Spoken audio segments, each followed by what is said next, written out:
Lucas capítulo 24, versículo 13, amém?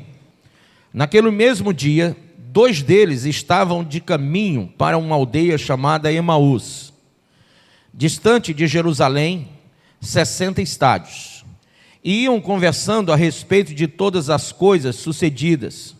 E aconteceu que, enquanto conversavam e discutiam, o próprio Jesus se aproximou e ia com eles. Os seus olhos, porém, estavam como que impedidos de o reconhecer. Então lhes perguntou Jesus: que é isso que vos preocupa e de que ides tratando à medida que caminhais? E eles pararam entristecidos. Um, porém, chamado Cleopas, respondeu dizendo: és o único, porventura, que, tendo estado em Jerusalém, ignoras as ocorrências desses últimos dias? Ele lhes perguntou: quais? E explicaram o que aconteceu a Jesus, o Nazareno, que era varão profeta, poderoso em obras e palavras, diante de Deus e de todo o povo. E como os principais sacerdotes e as nossas autoridades o entregaram para ser condenado à morte e o crucificaram. Ora, nós esperávamos que fosse ele quem havia de redimir a Israel, mas depois de tudo isto, e já este o terceiro dia desde que tais coisas sucederam, é verdade também que algumas mulheres das que conosco estavam nos surpreenderam tendo ido de madrugada ao túmulo e, não achando o corpo de Jesus, voltaram dizendo terem tido uma visão de anjos, os quais afirmam que ele vive. De fato, alguns dos nossos foram ao sepulcro e verificaram a exatidão do que disseram as mulheres, mas não o viram. Então lhes disse Jesus: ó, nécios e tardos de coração, para crer tudo o que os profetas disseram. Porventura não convinha que o Cristo padecesse e entrasse na sua glória? E começando por Moisés, discorrendo por todos os profetas, expunha-lhes o que a seu respeito constava em todas as Escrituras. Quando se aproximavam da aldeia para onde iam, fez ele menção de passar adiante, mas eles o constrangeram, dizendo: fica conosco, porque é tarde e o dia já declina. E entrou para ficar com eles. E aconteceu que, quando estavam à mesa, tomando ele o pão, o abençoou e, tendo-o partido, lhes deu. Então se lhes abriram os olhos e o reconheceram, mas ele desapareceu na presença deles. E disseram um ao outro: porventura não nos ardia o coração quando ele pelo caminho nos falava, quando nos expunha as Escrituras? E na mesma hora, levantando-se, voltaram para Jerusalém, onde acharam reunidos os 11 e outros com eles, os quais diziam: o Senhor ressuscitou e já apareceu a Simão. Então os 2 contaram o que lhes acontecera no caminho e como fora por eles reconhecido no partir do pão. Amém? Põe a mão sobre a Bíblia e diga: Pai, esta é a tua palavra, fala ao meu coração e me ensina, Senhor, através do teu Espírito, em nome de Jesus. Pode sentar. Irmãos, qual é o momento certo? Qual é o momento definitivo? Qual é a situação com exatidão que pode afastar você do amor de Cristo? Porque o apóstolo Paulo disse: nada poderá me afastar do amor de Cristo. E ele cita a morte. Ele diz: nem a morte, nem a vida, nem principados, nem potestades, nem riqueza, nem pobreza, nem principados, nem potestades, nada poderá me afastar do amor de Cristo. Mas nós estamos falando de Paulo, né? Alguém que foi até o terceiro céu e viu a glória de Deus. Alguém que declarou, publicitou: para mim o viver é Cristo e o morrer é lucro. Homem conhecedor das Escrituras, conhecedor da lei, conhecedor do reino eterno. Mas todos vocês devem imaginar aquilo que o mundo já pregoa. e devem ter dito talvez uma centena de vezes, mesmo que de forma inconsciente: para mim chegou, para mim já deu, não aguento mais, não suporto mais essa vida cristã. Uma vida de abstinência, uma vida onde você tem que carregar a cruz sobre si, porque o convite do cristianismo é que você renuncie a si mesmo, tome a sua cruz e siga Jesus. Então imagine que para muitos essa não é uma vida, não é aquela vida que todos esperavam ter, que todos queriam viver. E mesmo de forma disfarçada e capciosa, o diabo tem implantado, engendrado na mente das pessoas que dá para viver um, entre aspas, cristianismo que é falso, é fake, vivendo de acordo com os desejos, os pensamentos, as vontades, dentro de uma percepção de que Deus é amor e que Ele vai perdoar pecados, ainda que você os cometa de forma dolosa, consciente, mas Ele vai perdoar porque Ele te ama e quer salvar você. E essa é a falsa religião que está sendo mostrada. Porque a verdadeira religião, ela diz que você vai ter que renunciar à sua carne, à sua vida.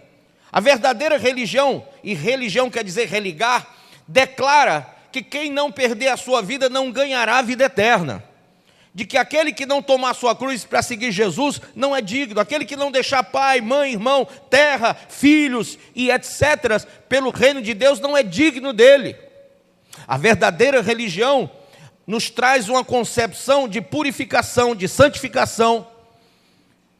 E ela não se mistura. Ela não se apraz, ela não se compraz com as coisas erradas. Ela não coaduna com um falso ensino. A verdadeira religião separa você. Ela separa o joio do trigo, o certo do errado. Ela traz a você uma concepção de firmamento, uma afirmação absoluta de quem é Deus, de quem você é, como pecador, como miserável pecador que é, e quem é Deus, Criador do céu e da terra.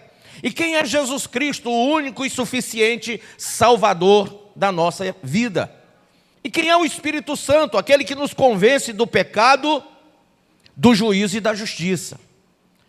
E foi por isso e para isso que o Senhor nos fez entender que temos que ler a sua palavra, que temos que buscar conhecimento do Senhor, para que tudo isso nos seja absoluto e não relativo, para que tudo isso nos seja tão claro e não seja a nossa vista obscurecida, cegada por esse, holofote humano, por essas iguarias mundanas que nos apresenta o século 21. Um século pós-moderno, um século cheio de iniquidade, um século cheio de muita porfia, um século que é marcado pela iniquidade, pela sujeira, pela pornografia, pela prostituição. Cada dia mais as pessoas estão vendo, descortinando, tirando suas roupas, tirando de si uma coisa que era basilar para a formação do ser, que é a questão da racionalidade, a questão de você desfrutar de valores como a honra, o respeito, o amor ao próximo. E o Evangelho, ele vai no contraponto dessa sociedade carcomida, dessa sociedade obscurecida, destruída em todos os valores. Imaginem vocês que os homens do presente século estão tão cegos quanto aqueles dois homens que estavam no caminho de Emaús. Tanto Cleopas como o seu companheiro estavam na igreja, estavam congregados, estavam dentro do barco de Cristo, faziam parte da obra de Deus. Mas qual foi o momento que eles se desviaram? O momento da ressurreição. Olha só, a Bíblia diz que Jesus morreu e ao terceiro dia ressuscitou. E a tarde do dia da ressurreição, sabendo por aquelas mulheres que haviam estado na madrugada no sepulcro e não viram o corpo de Jesus, mas avistaram ali anjos que declararam que o Senhor estava vivo, que Ele havia ressuscitado, e eles disseram: por que procuras entre os mortos aquele que vive? Glória a Deus. E mesmo diante dessa palavra, mesmo tendo ouvido esses testemunhos, e sabedores de outros que, ouvindo o que elas disseram, foram até o sepulcro, e lá no sepulcro eles buscaram o corpo de Jesus, buscaram ver se o que elas tinham dito era verdade, e ali chegando, realmente nada viram. Até hoje você vai ver na entrada do sepulcro lá em Israel, no local que eles dizem que é o sepulcro de Jesus, tem lá, bem declarado, Ele ressuscitou, Ele não está mais aqui. Essa foi a verdade que foi pregada no dia da ressurreição. Mas diante da verdade, os saduceus, os fariseus e todos os religiosos, os prosélitos daquela época, que não queriam perder o poder, que não queriam perder o domínio que tinham sobre as pessoas dentro daquela religião judaica, eles começaram a espalhar que os discípulos de Jesus haviam escondido o seu corpo para dizerem a todos que ele havia ressuscitado. E essa mentira se espalhou, e por causa dessa mentira, irmãos, Israel até hoje não crê que Jesus é o Senhor. Se você for a Israel, como cristão, você vai ver tudo lá, historicamente falando, que a Bíblia fala, os locais que a Bíblia diz, você vai ver. Você vai ter guias, até israelitas, que vão mostrar para vocês os lugares que para o cristão é sagrado, mas que para ele, judeu, não é. Porque eles não acreditam que Jesus é o Filho de Deus, que Jesus é o Machia. Eles acreditaram na mentira dos fariseus. Eles entraram pela hipocrisia daqueles que Jesus havia declarado lá em Mateus 23, que eram condutores cegos, sepulcros caiados, e que nem entravam no reino e nem permitiam que outros entrassem. Então os homens daquela época foram iludidos e foram levados a crer que a ressurreição era uma mentira. Mas nós estamos falando de dois discípulos. Cleopas e o seu companheiro eram discípulos, eram seguidores, estiveram com Jesus e viram o que viram a morte, e ouviram falar do testemunho da ressurreição, mas não creram. E eles resolveram se desviar, se afastar. Havia uma ordem, eu acho que vocês lembram qual foi a ordem que o Senhor Jesus deu. Ele disse: ficai aqui. E ele falava de Jerusalém, até que do alto sejais revestidos de poder. E ele declarou que o profeta Joel disse que desceria o Espírito Santo sobre eles. Mas eles tinham a palavra do profeta Joel e tinham a palavra de Jesus. E nem creram no profeta e nem creram em Jesus, e resolveram se afastar do lugar da comunhão, do barco que Jesus os havia ordenado que não saíssem.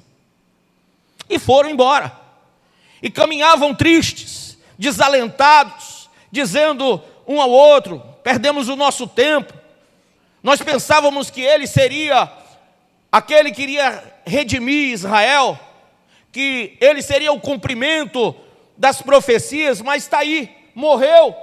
Já fazem 3 dias, e o que é que nós temos de sua ressurreição? A palavra dessas mulheres, que disseram que tiveram uma visão de anjos, e a palavra daqueles homens que foram e não viram o seu corpo. Mas nós sabemos que há quem diga que o corpo dele foi retirado por alguns dos seus discípulos, e mesmo eles sendo discípulos, sendo igreja, eles estavam mais propensos a se afastarem do que se unirem. E eles começaram, em sua apostasia pessoal, a se afastarem da verdade, da ordem, do mandamento, da profecia, do que havia sido declarado no passado e o que estava posto no presente deles. E como Deus é misericordioso, porque Jesus foi ter com eles ali.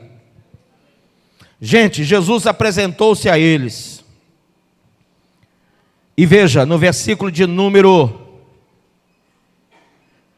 14, diz assim: e iam conversando a respeito de todas as coisas sucedidas. E aconteceu que, enquanto conversavam e discutiam, o próprio Jesus se aproximou e ia com eles. Você pode dizer para o seu irmão? O próprio Jesus. Gente, o que é que leva uma pessoa a se desviar do Evangelho de Cristo? Tem muitos fatores. Começa dentro da igreja. O primeiro fator, diga para o seu irmão, abandono da comunhão. Abra aí em 1 João 1,7. Muitas pessoas estão em igrejas, mas abandonaram a comunhão com Deus, com o Espírito de Deus e com os santos de Deus. Primeira epístola de João, capítulo 1, versículo 7. Diz assim: se porém andamos na luz, como Ele está na luz, mantemos comunhão uns com os outros, e o sangue de quem? De Jesus, seu Filho, nos purifica de todo o pecado. Quem crê? Ainda aí na epístola de 1 João, capítulo 2.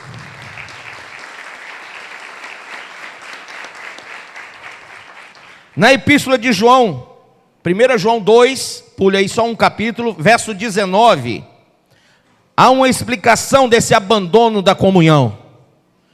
Porque algumas pessoas abandonam a fé, algumas pessoas abandonam a igreja, algumas pessoas abandonam o barco, mas elas começam dentro da igreja se afastando dos cultos, se afastando da palavra, se afastando da oração, se afastando do jejum, se afastando da obra, se afastando do discipulado.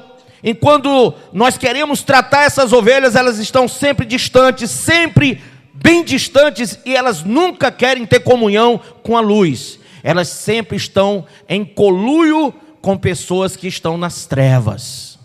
Pessoas que estão como Cleopas e seu companheiro, que eram de dentro da igreja, mas estavam desviados.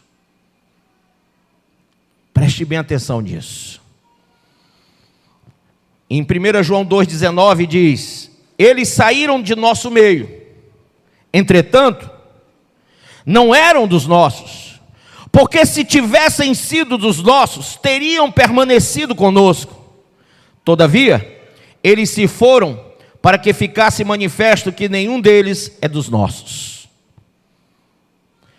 Eu aprendi isso a duras penas, irmãos, porque quando eu via crentes se afastando, eu ainda jovem, garoto, eu pensava, meu Deus, como é que pode uma pessoa deixar a casa de Deus, deixar a obra de Deus, deixar assim? Como é que pode uma pessoa virar as costas para a cruz do Calvário? Aquilo mexia comigo muito. Mas quando eu li esse texto, na carta de 1 João 2,19, eu entendi que há pessoas que não fazem parte da igreja, mas estão na igreja. Alguns os chamam de joio, de falsos irmãos em textos sagrados. Dentro da sã doutrina existem os falsos e os verdadeiros irmãos. Existem a ovelha e os bodes, existe o joio e o trigo. E aqui em 1 João 2,19 diz: eles saíram porque não eram dos nossos, porque se fossem, jamais teriam saído do nosso meio. Quem crê assim? Segundo ponto, o abandono da fé. Quando alguém abandona a sua fé e começa a dissertar coisas que nada tem a ver com Cristo e com a palavra de Deus. Existe uma coisa chamada subjetivismo, que é quando esse cristão está em estado de apostasia, ele começa a aceitar as coisas de fora para dentro da igreja. Ele começa a querer misturar as estações, as coisas. Ele não se conforma com o evangelho. Ele quer coisa lá de fora, dentro da igreja. E ele começa a abandonar, apostatar, seja de forma ativa, levando outros consigo, ou de forma passiva, aceitando o que vem de lá para cá. Você quer um exemplo? Moda. Moda.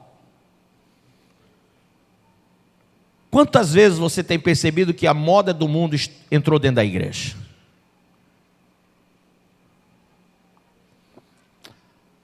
Alguém já ouviu aquela expressão, isso é coisa do século passado? Já ouviu? De crente, eu sou um crente moderno e eu tenho que entender que o mundo girou, que a fila andou, que o tempo passou e ninguém pode viver do mesmo jeito dos nossos pais ou avós.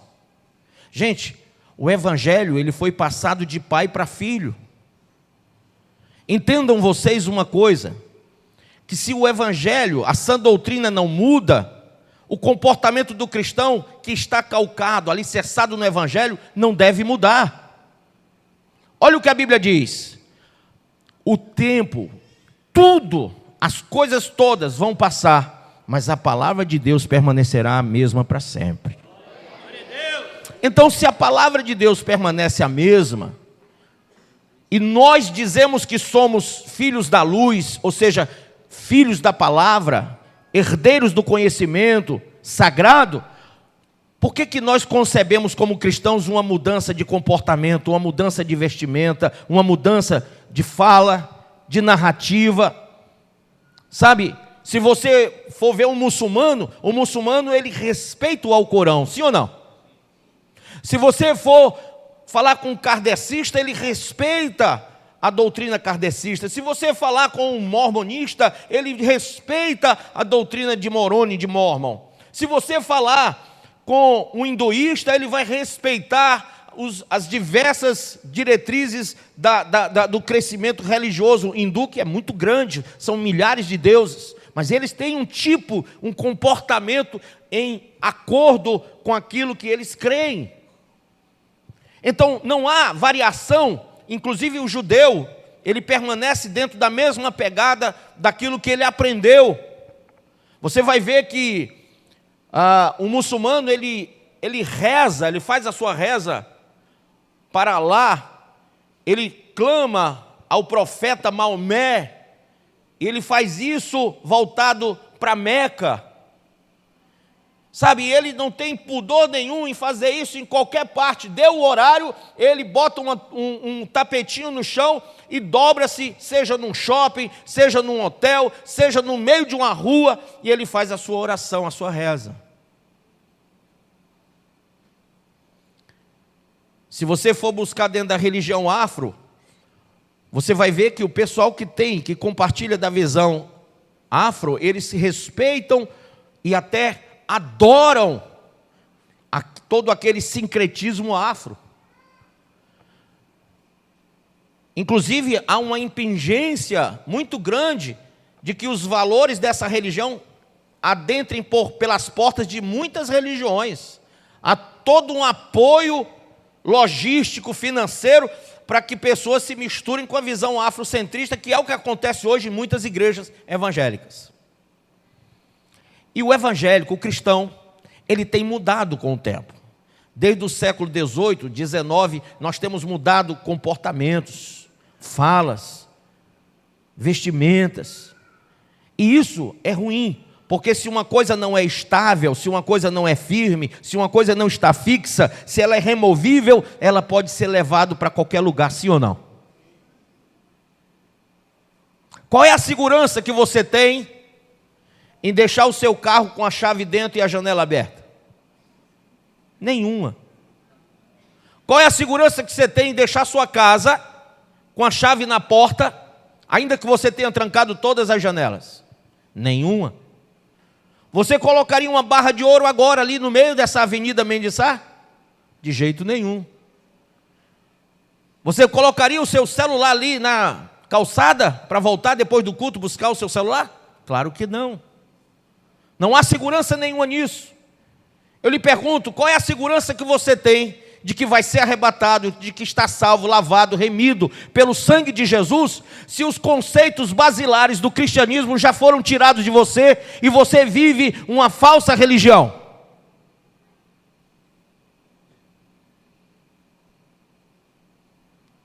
Bispo, eu não sabia que eu vivia uma falsa religião. É que muita gente não tem conhecimento da palavra. E por isso o que vem, recebe. Existiam os crentes bereanos que procuravam entender as coisas para verificar se aquilo estava de acordo com a palavra de Deus ou não. Se era de acordo com a sã doutrina ou não. E a Bíblia diz que nós temos que lutar contra aqueles que trazem maldição para o nosso meio, falsos ensinos. O livro de Judas diz que nós temos que enfrentá-los e calá-los, e não deixar que eles propaguem o erro. Então pessoas se desviam, irmãos, como Cleopas e seu companheiro, por N motivos, mas o abandono da fé e o abandono da comunhão são dois motivos fortes. Há um outro motivo que é a comunhão intensa com incrédulos. Hoje nós vemos pessoas muito misturadas com muita gente. Os seus amigos do colégio, da faculdade, da rua, enfim. E você tem tantos amigos e não entende o que a Bíblia ensina. Que quando você se torna amigo do mundo, você se torna inimigo de Deus. Sabe, irmãos, coisas que nos afastam do barco, da igreja, conflitos entre irmãos. Muitas vezes dentro de uma igreja, você vai conflitar com alguém, e você, por não ter maturidade cristã, você acaba colocando todo mundo no mesmo bojo, no mesmo pacote. Você acha que toda a igreja, todo o ministério se resume ao erro daquela pessoa que ela cometeu com você. Desordens. Sabe, quando existem desordens, a Bíblia diz que tudo que a gente deve fazer é com decência e ordem. Mas existe muita desordem dentro da igreja. Mas por quê? Irmãos, a igreja está sendo ataviada, está sendo revestida de Cristo. A igreja está sendo preparada para o noivo. Então, a roupa da igreja, que tem que ser mais branca que a neve, ainda está sendo lavada. Amém? Purificada pelo sangue e pela palavra. Nós estamos trabalhando no caráter das pessoas que têm investido o seu tempo em ouvir a palavra de Deus e obedecer. Nós não podemos mudar todo mundo dentro de um contexto de igreja, porque nem todo mundo quer mudar. Mas todo aquele que quer ser mudado pela palavra de Deus e pelo Espírito de Deus, ele muda. O nome disso no grego é metanoia, transformação de vida. Ele pode ser transformado se quiser. Mas tem gente que não quer e causa desordem, contendas, sim ou não?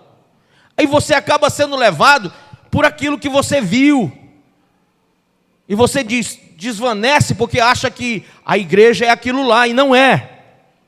Outra coisa são as disfunções familiares. Discussões familiares existem sempre. Jesus disse, olha, eu não vim trazer paz, eu vim trazer guerra. E por que ele disse isso? Porque ele disse que a sua palavra é como uma espada de dois gumes. Ele disse que a mãe ficará contra a filha, o pai contra o filho, dentro de uma mesma casa, a nora contra a sogra. Porque o evangelho santifica quem está nele, e quem não está, não entende aquele que está. Paulo escreveu em Coríntios 2, que só entende as coisas espirituais quem está no Espírito de Deus, amém ou não amém? Então, você está buscando, mas o outro não está, o outro não vai entender você. Dentro da sua própria casa, você vai encontrar os teus maiores inimigos. Enfermidades.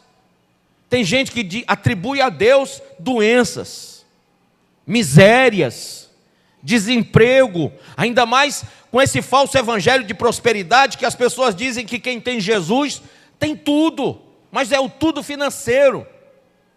Há quem diga que você tem que dar o seu tudo para ele e ele vai dar o tudo dele para você. Uma grande mentira, sim ou não? E as pessoas crescem, evoluem num pensamento de que, tendo coisas, tem o Senhor. Não tendo coisas, não tem Deus. Isso é outra mentira que derruba crente. Filosofias seculares. Quantas vezes você se mergulha em conhecimentos seculares? Bispo, eu nem livro eu gosto de ler. Como é que o senhor diz que eu mergulho nessas coisas? Dentro do seu colégio, dentro da sua faculdade, estão falando coisas para deturpar a sua fé. Recentemente saiu aí o filme da... Como que chama aquela boneca? Barbie. Alguém deve ter ido assistir aqui. Porque, infelizmente, tem crente que não ouve conselho de pastor. Mas deixa eu dizer para você, não é só coisa de pastor, não. Críticos, ouça bem, críticos não evangélicos estão falando desse filme e dizendo que é uma aberração.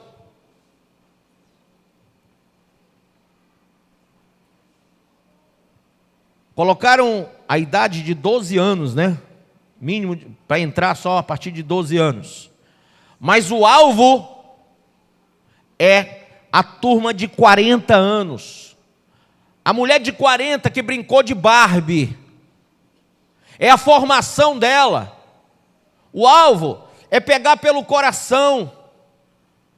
Aquela mulher que brincou de Barbie, ela diz, poxa, eu não posso perder, eu brincava de Barbie. E ela vai para o filme da Barbie, e a Barbie não tem sexo, porque é uma boneca. E o Ken também não tem sexo, porque é um boneco. E sabe o que acontece? O filme passa o tempo todo dizendo que você pode escolher quem você vai ser sexualmente.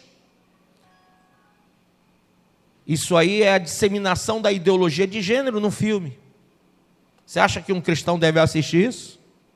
Ou apoiar financeiramente? Mas muitos assistem e acabam com a mente totalmente derrubada. Porque foram, e a Bíblia diz que os olhos são as janelas da alma. Infelizmente, hoje nós vemos uma sociedade sodômica por isso. Porque se conselho servisse, muita gente estava firmado na fé. Amém? Filosofias seculares. Gente, muitas heresias ditas por falsos profetas, falsos pastores, falsos apóstolos, falsos tudo. Eu tenho sempre falado sobre essa coisa das os diversos erros que acontecem hoje dentro das igrejas. Pastores estão pregando totalmente fora da palavra. E aí você vai na internet e tem lá um vídeo satirizando as igrejas. Olha aí, o fulano de tal pedindo dinheiro para uma vassoura santa, o outro lá, o sal não sei das quantas, né?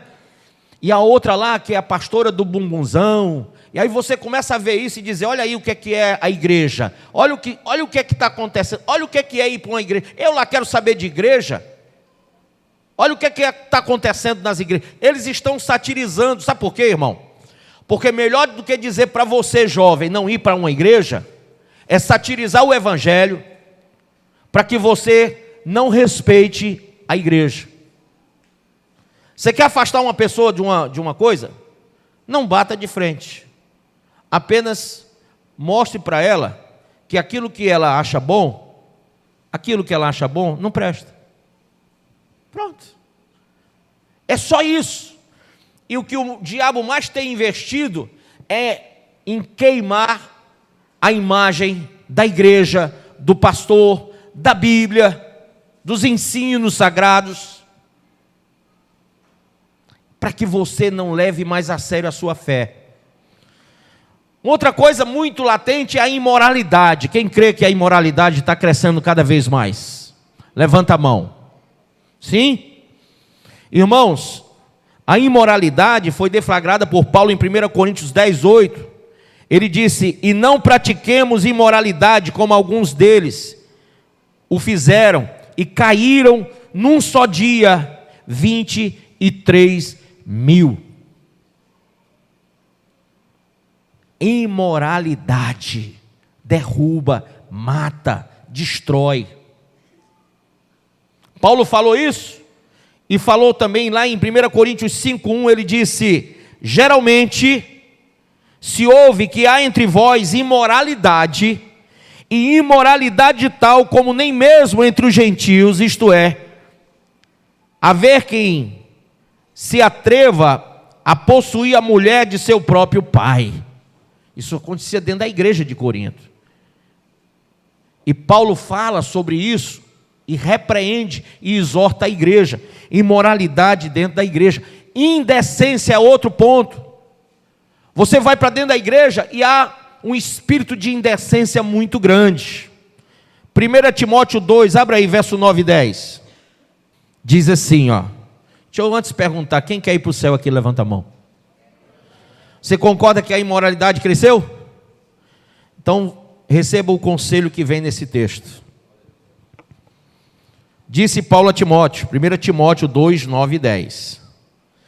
Da mesma sorte que as mulheres em traje decente se ataviem com modéstia e bom senso, ou seja, se vistam com modéstia e com bom senso.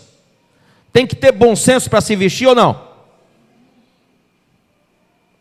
Não com um frisado de cabelos, ou com ouro ou pérolas, ou vestuários dispendiosos, mas ele fala que com um coração simples, puro, amém? Essa será a verdadeira beleza da mulher. Irmãos, nós deixamos que o conceito da decência, da moral, fosse tirado de dentro da igreja. E muita gente hoje, dentro da igreja, é imoral e é indecente.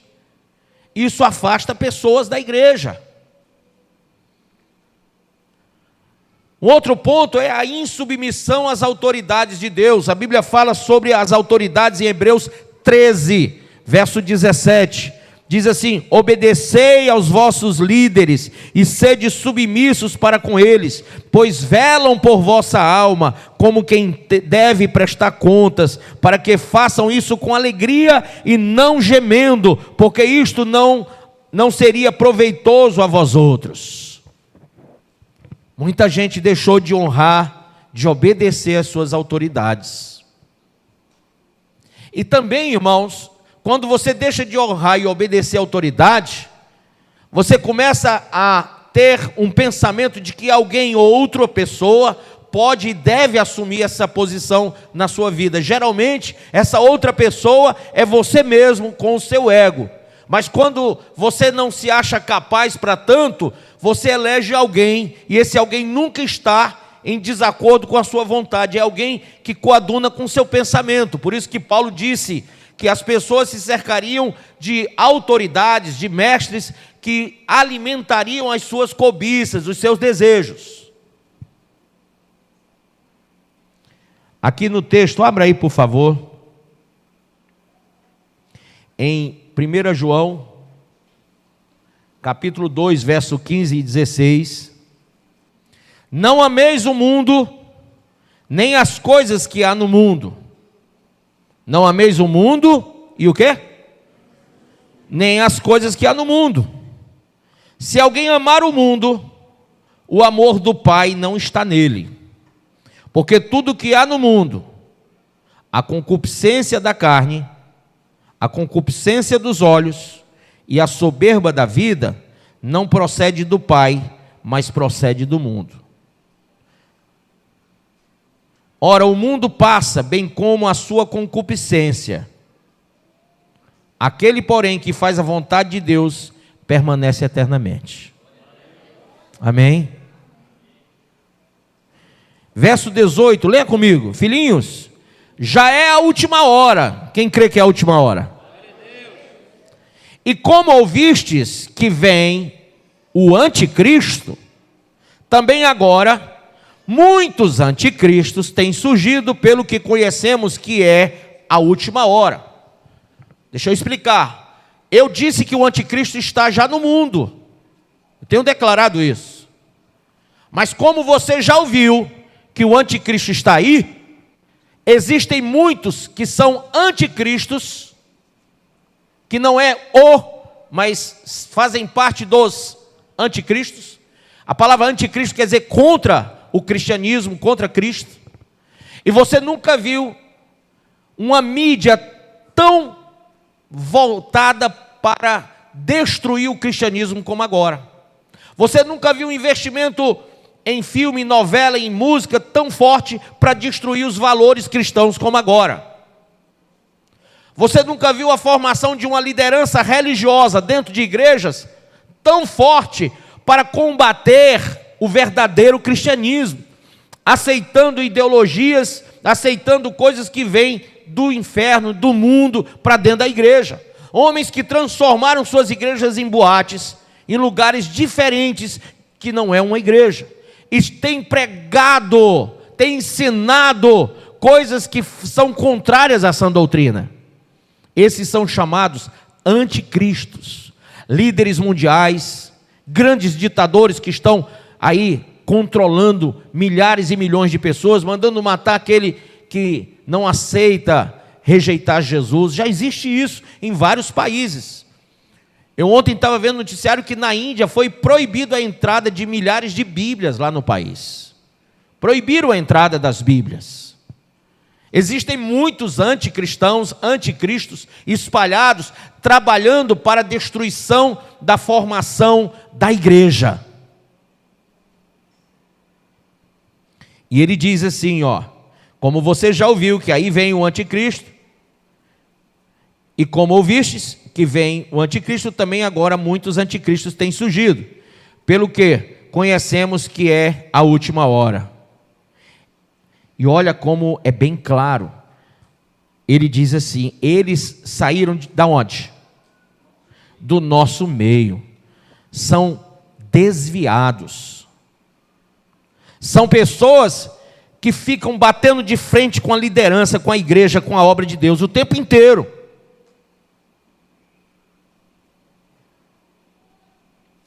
Ele diz: eles saíram do nosso meio.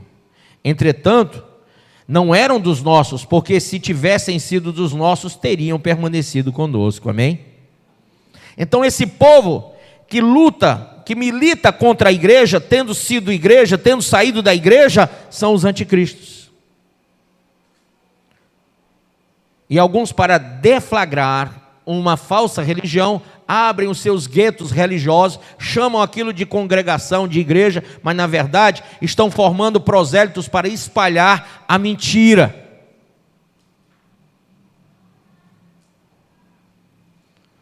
Gente, o mundanismo vai entrando através dessa insubmissão às autoridades. Cada dia que passa as pessoas estão mundanas. Há uma insanidade muito grande, os crentes ficaram mundanos. É difícil antigamente você passava por um crente e dizer, isso aí é crente. Agora, eu tenho que colocar a camisa do grupo de evangelismo. Eu tenho que, para entender quem é crente ou não, eu tenho que botar um fardamento, alguma coisa que identifique a igreja. Porque você vai ver o corte de cabelo do irmão, é igual do outro, do mundo, ou da irmã. Você vai ver o tipo de roupa muito igual, então você diz, poxa, qual a diferença? Deveria haver uma diferença comportamental, deveria haver uma diferença em todas as instâncias, mas não há. Porque o mundanismo, a secularização, entrou na igreja. E aí, irmãos, existem muitos fatores que trazem divisão dentro da igreja, e a divisão é outro problema. A porfia, o ciúme e a peleja são instrumentos de Satanás para retalhar uma liderança eclesiástica. Diga: ciúme, porfia e peleja dentro da igreja. Tem. Foi, não foi, sai um cidadão e abre uma igreja acolá. Aí sai outro dali e abre uma igreja acolá. E ele vai levando uma leva de crentes com ele. E esses crentes vão acompanhando aquele que é anticristo. Por quê? porque se ele fosse dos nossos, não teriam saído do nosso meio. E tem gente que não sabe que está seguindo um anticristo. O anticristo, o diabo, o falso profeta, eles não se preocupam que seja aberto 500 mil igrejas hoje à noite aqui em Fortaleza, não. Contanto que sejam abertas por 500 mil falsos pastores. Quem está entendendo isso? Contanto que sejam abertas por 500 mil homens ou mulheres desviados da sã doutrina. Para o diabo, isso aí é fator positivo, porque esses guetos espirituais não são de Deus.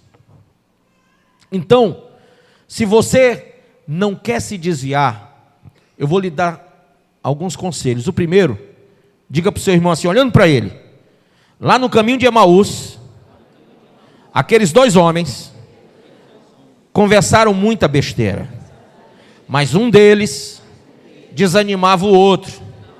Talvez Cleopas estava ali e o outro dava ouvidos à conversa fiada dele. Irmão, quando alguém vai sair, vai apostatar, vai se desviar, ele não vai ficar calado, ele vai ficar ainda um tempo dentro da igreja falando besteira. Aí ele diz assim para os seus melhores amigos, vem cá, você é muito minha amiga, vem cá, eu vou falar com você, porque eu estou muito chateado. Aí pá, quem sabe o que eu estou dizendo é verdade? Essa pessoa vai espalhar o mal, vai sujar o pasto, vai pisar no pasto, vai turvar as águas antes de sair, para que ninguém coma daquele pasto, para que ninguém beba daquela água. Então tome cuidado, porque aquele companheiro de Cleopas estava muito bem arranjado. No dia da ressurreição, ele foi convencido a se afastar do lugar que Jesus disse, ficai aqui. Olha, se Jesus, que é Jesus, vamos combinar, disse, André, fique aqui, e os caras se afastaram, quem sou eu? Quando a gente diz, firme-se, fique na sua igreja, fique no barco, não saia, não se afaste do caminho de Deus, da obra de Deus, da palavra de Deus, do Espírito de Deus, não se afaste da oração, do jejum, não se afaste de uma vida consagrada. De que adianta? Se aqueles homens que andaram com Jesus e ouviram do próprio Jesus essa ordem, se desviaram, se afastaram. Então, eles deram ouvidos a uma conversa fiada de Satanás. Satanás começou, aí você perdeu seu tempo seguindo Jesus, ele morreu, se acabou, teu líder morreu, acabou, já era, vai embora, enfia a tua viola no saco e vai lá para Emaús. Você sabe o que é Emaús? É uma cidadezinha que ninguém conhecia, Emaús.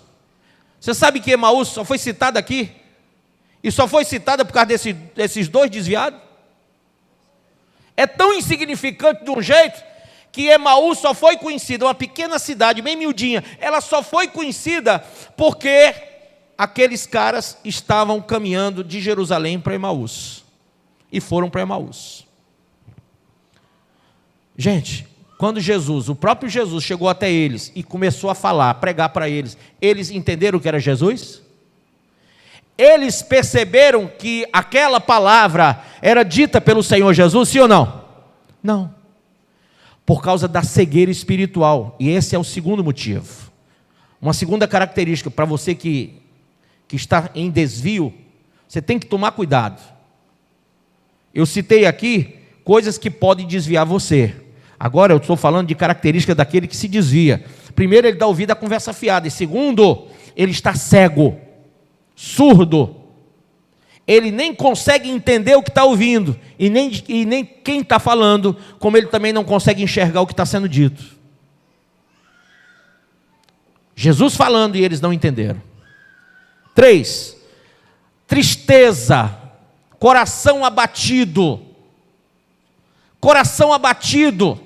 Tem gente que deixa a tristeza entrar no coração. Irmão, eu queria que você tivesse vivido na época da igreja primitiva, onde as pessoas eram mortas. Quantos pais não sofreram pelos seus filhos e etc.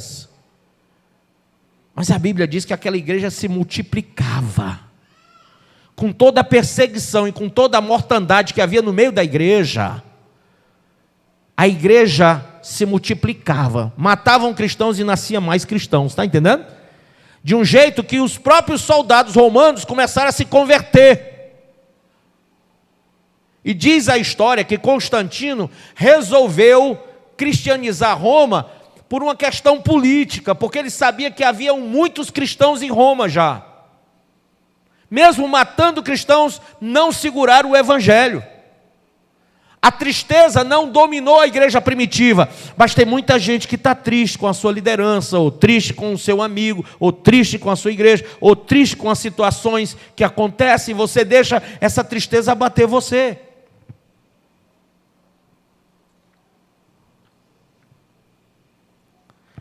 Um outro motivo é o saudosismo. Tem gente que vive do passado.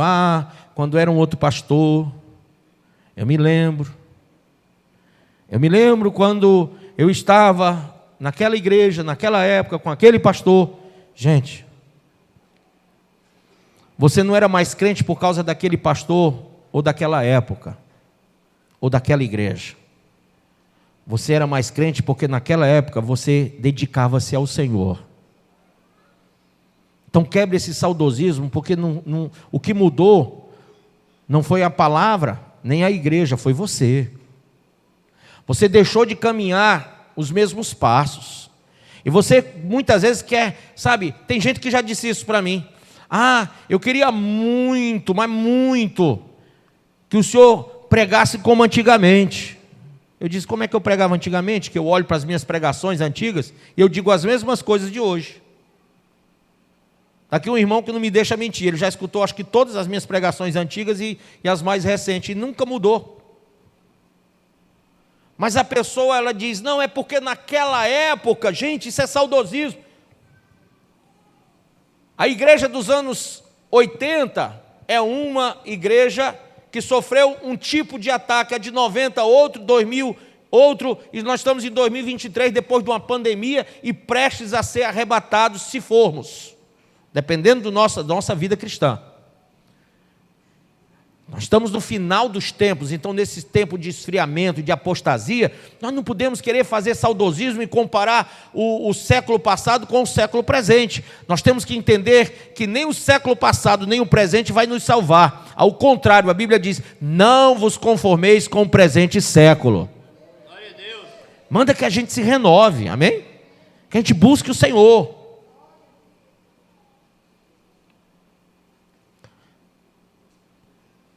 Um outro motivo é a perca da esperança. Você perdeu a esperança que te levava à igreja com alegria? Você acha que aquele texto sagrado, conhecido lá em Salmo 122, quem lembra do Salmo 122, verso 1 e 2, que diz assim, alegrei-me quando me disseram, vamos à casa de quem? Está lá. Você esqueceu desse texto? Será que acabou essa alegria?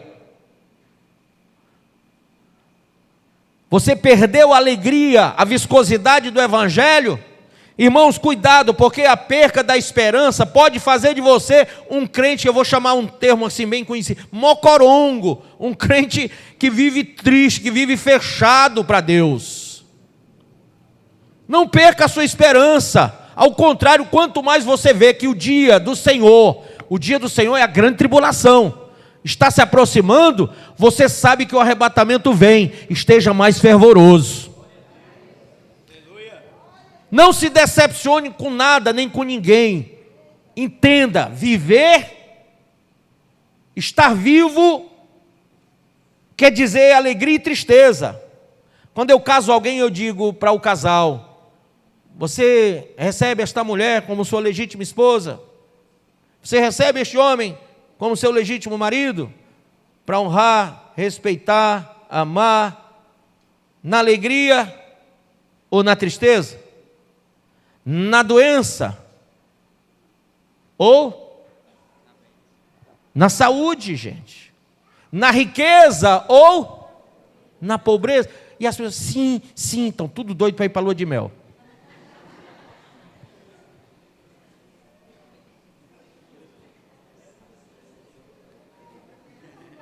Olha para mim.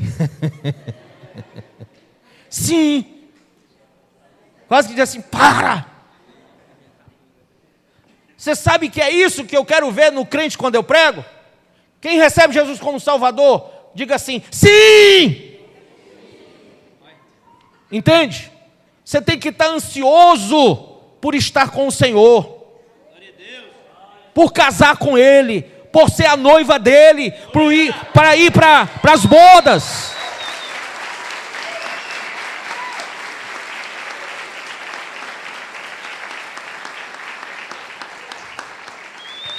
Eu sei que essas palmas foi para o sim.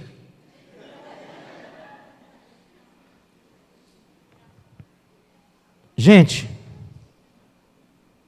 o crente deve viver pela fé, sim ou não? Então não perca a sua fé. O andar do crente sempre vai ser por fé. Sempre. Pedro andou sobre as águas por fé. Amém? Agora,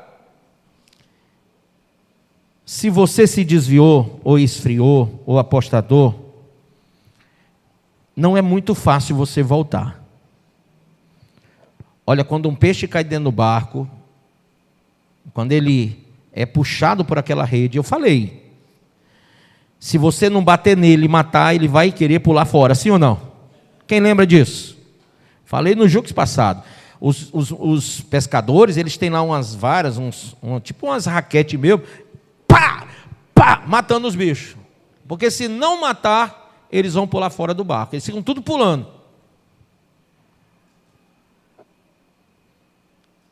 E quando um peixe, ele pula para fora do barco, quem que vai encontrar ele naquele mar todo, hein? Especificamente ele, aquele peixe. Vamos dar um nome para ele? O peixe José. Tá? Tinha lá um monte de peixe, milhares de peixes, mas o Zezinho foi, pulou para fora. Como que aqueles pescadores, por mais que eles tenham habilidade, vão conseguir resgatar do meio daquele mar imenso o peixe José? Então, dentro da obra de Deus, eu percebi que quando algumas pessoas se afastam da igreja, é quase impossível trazer de volta. Não vou dizer que é impossível não, porque teve alguns que voltaram, mas muito poucos. De 0 a 100, 2, 3%. Quando um peixe pula para fora, ele tem que saber que ele está indo para um lugar que ninguém mais vai controlar ele. Ele está saindo debaixo da autoridade. Ele está saindo do barco de Jesus. Ele está saindo da proteção. E ele vai para o mar, que é o mundo. E lá, meu irmão, para tirar você de lá, não é fácil. Se você tem um desviado dentro da sua casa, você sabe o que eu estou falando.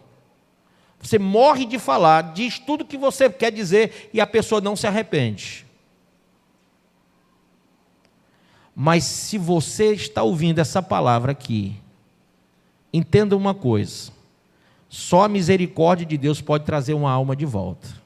Só o Espírito Santo convencendo a pessoa para ela realmente ser resgatada do mar.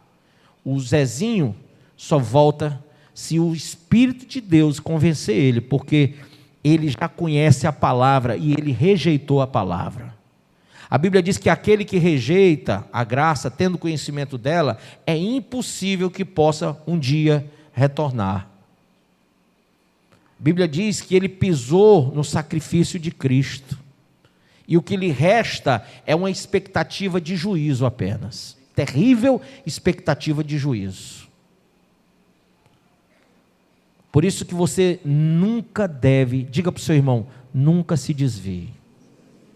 Diga bem forte, não pule para fora do barco. Aí o outro diz assim, diga para, mas aqui dentro do barco, diga aqui dentro do barco, estão batendo em mim, estão querendo me matar. Aí diga para ele, mas é assim mesmo que funciona. Se uma semente não morrer, não gera fruto. Você tem que morrer para esse mundo e nascer para a vida eterna.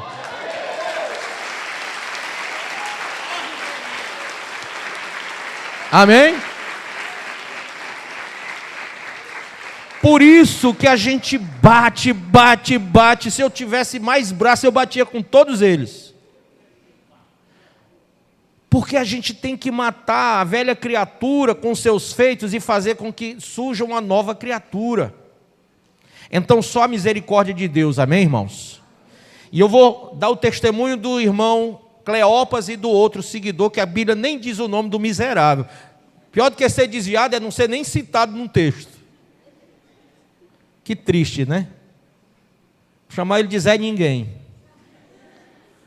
Aí você imagina que o Zé Ninguém do lado do Cleopas foi alvo da graça de Deus. Quem já se sentiu um Zé Ninguém dentro de uma igreja? Rapaz, eu saí, ninguém nem ligou. Já viram aquele desenhozinho? Desenho não, é desenho animado. Uma caveira lá na cadeira de balanço. Saí da igreja, estou só esperando os irmãos virem me visitar. Já está com mais de 100 anos. Ninguém está nem tchuiu para você. Porque você é o irmão Zé Ninguém. Para muitos, você é um Zé Ninguém, sabe por quê? Você não tinha oferta, não tinha dízimo, você era um miserável, não ajudava em nada, entendeu? Eu até brinco, eu tinha um pastor que ele era muito brincalhão, já morreu. Não sei se mataram ele, de tanto que ele contava piada, ele morreu de rir, não sei. Mas ele dizia que tinha o crente égua, o pai d'égua e o filho de uma égua. Sabe? O égua era aquele que estava dentro da igreja e não fazia nada. O pai d'égua é aquele que ajudava em tudo. Pois é. Né? O outro vocês já sabem, ele atrapalhava todo mundo. Por isso que ele recebeu esse nome. Então, o Zé Ninguém, eu acho que ele é o terceiro. Mas Deus ama o Zé Ninguém. E naquele dia da ressurreição, eu acredito que Jesus tinha muita coisa para fazer. Poxa, ele acabou de morrer. Ele foi até o inferno. Ele ali pregou para aqueles que haviam morrido na época do dilúvio. Ele resgatou os que estavam no seio de Abraão e levou para o paraíso. E deixou ali apenas aqueles que não queriam, não quiseram e não tiveram aliança com Deus no passado. Imagine vocês que ele estava no meio de todo esse trabalho e no meio de tantos afazeres, ele se deu ao trabalho de ir até o lugar chamado Caminho de Emaús. Ele foi abordar os dois desviados. Você que é desviado, saiba que apesar de você ser chamado Zé Ninguém, Jesus se importa tanto que hoje ele está aqui, nessa igreja, está falando com você como falou com Cleopas e o Zé Ninguém lá. E ele está dizendo e convencendo do pecado, do juízo e da justiça a você, para que você possa hoje ainda sentar com ele a uma mesa, e quando ele te der, e ele está te dando o pão da vida, os teus olhos possam enxergar quem ele é, de verdade, e enxergando, você possa voltar para Jerusalém, ou seja, você possa voltar para a igreja. Então Jesus foi, e algumas atitudes Jesus teve para isso. A primeira, diga, Jesus foi atrás deles. Você sabia que o pastor deixa 99 ovelhas no aprisco que vai atrás de uma perdida? E Jesus tem feito isso através de nós, através da nossa pregação. Essa noite é para pegar a ovelha perdida e trazer de volta. Amém? Segunda coisa, Jesus quando lá chegou, ele ficou ouvindo as queixas. Ele não chegou falando, ele chegou ouvindo. Jesus tem ouvido tudo o que você fala. Sabe, eu sei que você tem muitas razões para não estar seguindo Jesus, para estar desviado, para estar afastado. teu coração está cheio de rapinas, tudo isso que eu citei, mais outras coisas que eu não pude, colocar aqui hoje por causa do tempo, fazem parte do teu desvio, do teu afastamento, da tua apostasia. Mas Jesus está aqui ouvindo, Ele tem ouvido todos os dias o teu coração, tem ouvido as tuas lamúrias, as tuas murmurações, Ele tem ouvido. Terceiro, Jesus, Ele falou ao coração daqueles dois homens, e Ele está falando sempre ao teu. Jesus está falando a sua palavra para aquele que está desviado, afastado. Como Ele falou com aqueles dois homens, Ele está falando com você aqui hoje. Em quarto ponto, quando eles ouviram a palavra, mesmo não entendendo quem falava, eles convidaram Jesus para entrar na casa com eles, lá em Emaús. E Jesus entrou, porque Jesus quer entrar na tua vida. E quando Jesus entrou, em quinto ponto, Ele entrou para restaurar a comunhão daqueles dois. Por quê? Porque quando Jesus entrou, a Bíblia diz que Ele partiu o pão e deu aos dois. Então Ele restaurou comunhão. Se você perdeu a comunhão com a sua igreja, com o seu pastor, com a palavra, com o Espírito de Deus, o Senhor quer restaurar essa comunhão hoje aqui. E quando eles comeram, Jesus abriu os olhos deles. Os olhos foram abertos. Sabe, quando a cegueira espiritual acaba, Paulo, no caminho de Damasco, ele ficou cego, mas quando Ananias foi lá visitar Paulo, as escamas caíram dos seus olhos. Quando as escamas caíram dos olhos, ele restaurou, não a visão de antigamente, mas ele restaurou uma visão, gente, capaz de ver coisas que o homem não vê.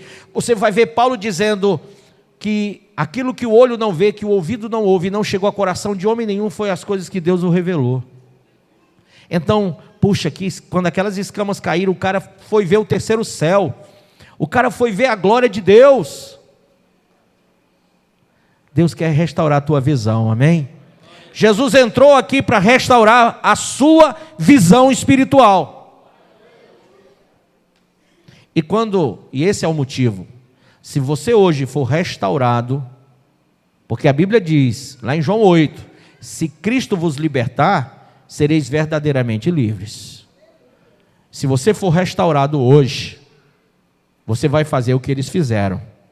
Bispo, o que foi que eles fizeram? Abra em Lucas 24, versículo de número 33. Eu queria que você ficasse de pé para ler comigo, com a sua Bíblia aberta.